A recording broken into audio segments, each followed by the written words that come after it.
मिर्ज़ा जी ने जो रवायत बयान की, ये मेरे हाथ में है सीर आलाम नुबला। ये सीर आलाम नुबला की जिल्द नंबर 4 का सफ़ा नंबर 121 है।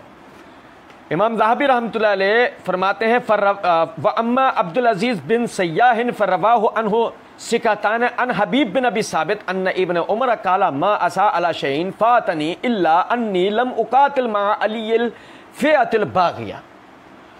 और जो अब्दुल अजीज़ बिन सय्याह है, पस रवायत करते हैं उससे दो सिका रावी बावास्ता हबीब बिन अबी साबित के इब्न उमर ने कहा कि काश, यानी कि जो मिर्ज़ा जी का किया हुआ तर्जुमा है, काश मैं उस वक्त मैंने अली का साथ दिया होता।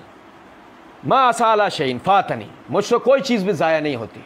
ये अल्फाज हैं, ठीक। इल्ला अन्नी लमुकातिल मा अली फ़िअतिल बाग़िया, कहा कि मैं जो है वो अली के साथ जो है वो बागी गिरोह से लड़ता। अच्छा, अब उसके बाद देखें आगे, फ़हाज़ा मुनक़ता।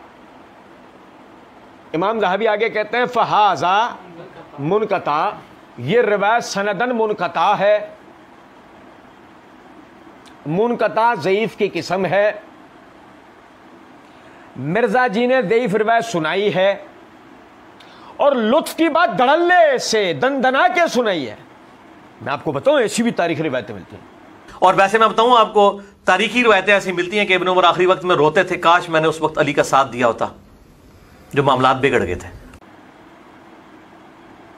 असल में मसला है बेशरम मुकल्लिदीन का, कि अगर वो तहकीक करते तो उनको अंदाज़ा होता है कि बात उस तरह होती नहीं है जिस तरह मिर्ज़ा जी। सुनो,